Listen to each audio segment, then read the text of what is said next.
Assalamualaikum warahmatullahi wabarakatuh.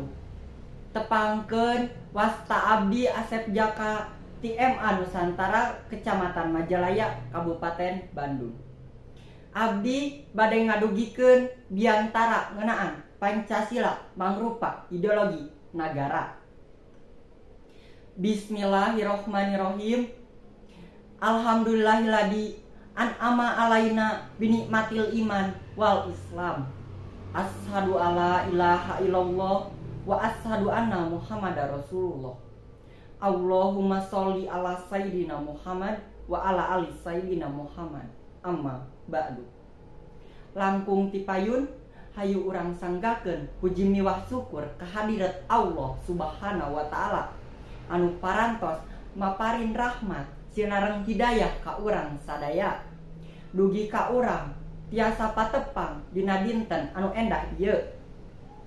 Oge teu hilap sholawat sinareng salam urang sanggakeun ka junjungan urang sadaya Nabi Muhammad sallallahu alaihi wasallam. Sinareng para tabiin, tabiat tugdugi ka urang sadaya salaku umat mantena. Abdi ngahaturkeun rewu nuhun kana kasempetan anu parantos dipasihkeun ka abdi kanggo ngadugikeun biantara anu baris medar ngeunaan Pancasila mangrupa ideologi nagara. Ngawangkong ngeunaan Pancasila mangrupa ideologi nagara tangtu raket pisan patali jeung atikan moral. Atikan moral fundamental kudu diajarkeun ka generasi ayeuna keur dadasar pikeun acuan laku lampah anu bener cek aturan. Sabab dina danget ayeuna loba pisan generasi bangsa nu ruksak moralna. Balukar tina efek negatif kamajuan zaman. Lobana media sosial jeung majuna teknologi anu bisa diakses bebas ku saha wae, iraha wae jeung di mana wae. Kamajuan zaman tangtu mawa pangaruh anu positif keur ngarojong ngadegna Pancasila salaku ideologina. Tapi teu saeutik oge balukar negatifna. Salah sahiji balukar negatif eta generasi ayeuna teh kritis moral.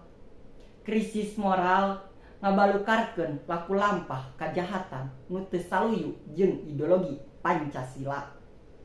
Dina media sosial atawa televisi urang mindeng manggihan kasus kekerasan jeung kadang teu saeutik jalma saksi atawa korban kekerasan sorangan. Hanjakalna atikan moral anu sakuduna jadi atikan utama dina nanjerkeun ideologi nagara loba dipopohokeun. Salah sahiji ngadegna Pancasila mangrupa ideologi nagara nu raket patalina jeung atikan moral teh nyaeta atikan moral di sakola. Tapi ayeuna guru miboga kawajiban sangkan muridna pinter hungkul. Teu fokus kana moralna, guru ngan fokus kana unggal mata pelajaran anu bakal ditepikeun. Hal ieu tangtu hanjelu pisan lamun ditilih kasus-kasus anu kadang-kadang kajadian di sakola. Saolah-olah teu aya koreksi ka guru.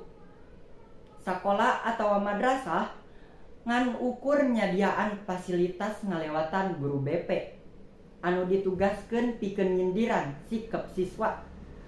Madrasah atawa sakola tiasa nganggap fasilitas ieu cekap pikeun nyumponan kabutuhan murid anu kaganggu moralna. Sanajan kitu, guru sok poho yen pasualan siswa anu lumangsung sabenerna bisa diungkulan sangkan hal ieu teu kudu lumangsung. Ku kituna atikan moral kudu dipatenkeun salaku salah sahiji mata pelajaran wajib di madrasah atau di sakola.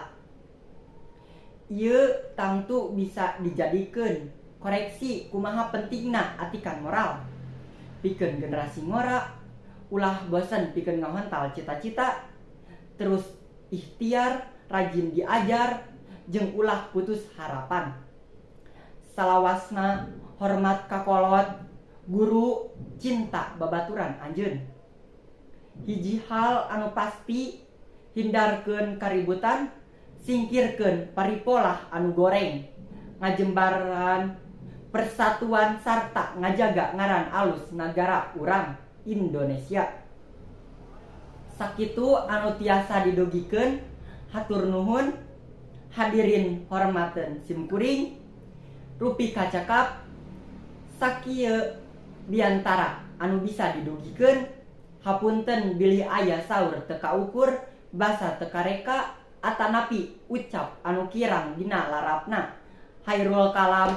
Wassalamualaikum warahmatullahi wabarakatuh.